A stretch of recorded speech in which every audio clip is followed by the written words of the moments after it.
السلام عليكم ورحمة الله تعالى وبركاته. مرحبا بكم في درس جديد.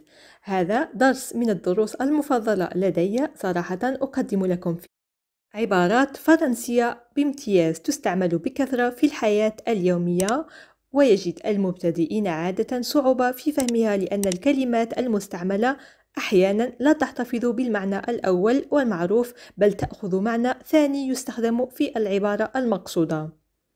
لن أطيل عليكم وسنكتشف معا أول عبارة. Poser un lapin à quelqu'un. Poser un lapin à quelqu'un. Poser un lapin à quelqu'un. حرفيا الفعل poser يعني يضع، و un lapin هو الأرنب. ولكن المقصود من هذه العبارة خصوصا في الوقت الراهن يعني عدم الذهاب لموعد دون إعلام الشخص الذي وعدته، أي الإخلاف بالوعد، فنقول poser un lapin à quelqu'un. في جملة Il lui a posé un lapin. Il lui a posé un lapin. Il lui a posé un lapin. ترجمناها تخلف عن موعده. ننتقل للعبارة الموالية. Faire la queue. Faire la queue. Faire la queue. حرفيا فعل faire يعني على العموم يفعل، وأما la queue فهي تعني الذيل. المراد من هذه العبارة كاملة faire la queue لا علاقة له بمعنى كل كلمة على حدة، فهي تستعمل حين نقوم بالاصطفاف في صف، كما في هذه الجملة التوضيحية Il faut faire la queue pour acheter du pain. Il faut faire la queue pour acheter du pain. Il faut faire la queue pour acheter du pain. يجب الوقوف في صف لشراء الخبز. Donc il faut faire la queue يجب الوقوف في صف pour acheter du pain لشراء الخبز. معنا عبارة أخرى tomber de haut. tomber de haut. tomber de haut حرفيا tomber السقوط، يسقط، فعل يسقط tomber. haut مكان عالي، le haut مكان عالي أو فوق أو من فوق، ولكن ما يقصد من هذه العبارة هو التحرير من الوهم، أي رؤية الحقيقة كما هي والإحساس بخيبة الأمل. tomber de haut مثلا في هذه الجملة Il va tomber de haut après le mariage. Il va tomber de haut après le mariage. Il va tomber de haut après le mariage. سيصاب بخيبة أمل بعد الزفاف أو بعد الزواج. Il va tomber de haut سيصاب بخيبة أمل. Après بعد le mariage الزفاف أو الزواج. ننتقل للعبارة الموالية. Faire le point.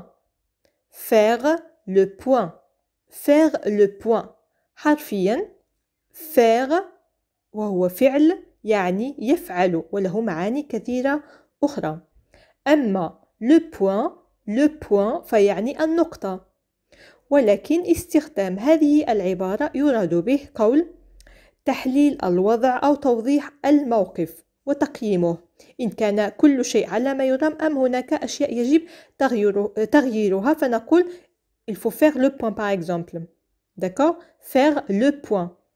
وفي جملة c'est l'occasion de faire le point sur cette situation. C'est l'occasion de faire le point sur cette situation. C'est l'occasion de faire le point sur cette situation. هذه هي الفرصة لتقييم هذا الوضع. C'est l'occasion هذه هي الفرصة. L'occasion الفرصة. De faire le point لتقييم cette situation هذا الوضع. لدينا هنا عبارة أخرى l'embarras du choix. L'embarras du choix. L'embarras du choix. كلمة l'embarras تعني الحيرة. الحيرة. أما le choix الخيار أو الاختيار. والمقصود من هذه العبارة هو أن هناك الكثير من الاختيارات ولدينا حيرة في اختيار ما نريد. في جملة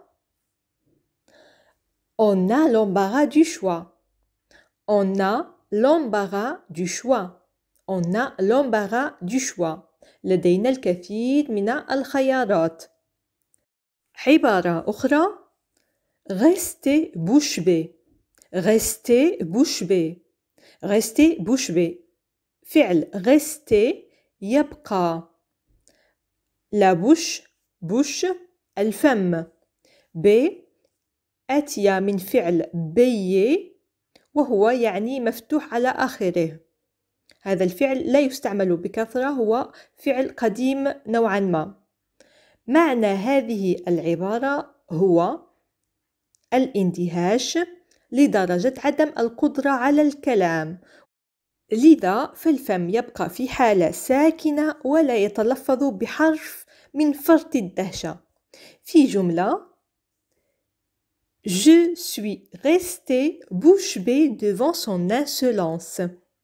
Je suis resté bouche bée devant son insolence. Je suis resté bouche bée devant son insolence. كنت عاجزا عن الكلام بسبب وقاحته. Donc, je suis resté bouche bée. كنت عاجزا عن الكلام.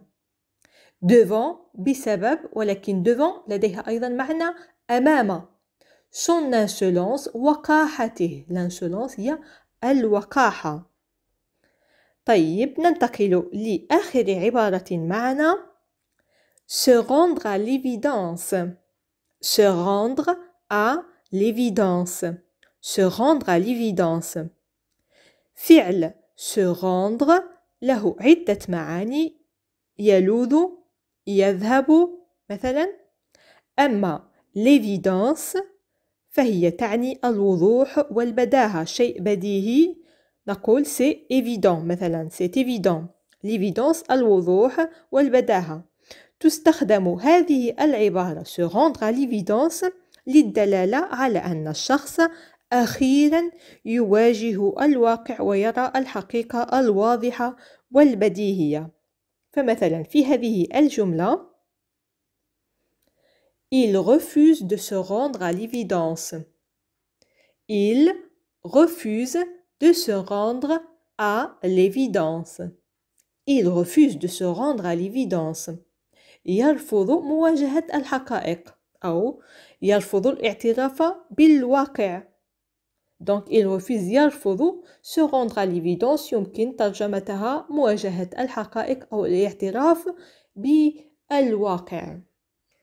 إذا كما قلت هذه كانت آخر عبارة معنا. لا تنسوا الضغط على زر الإعجاب إن استفدتم من العبارات المقدمة في الدرس. دمتم بخير وإلى فيديو قادم مفيد بكل تأكيد. إلى اللقاء.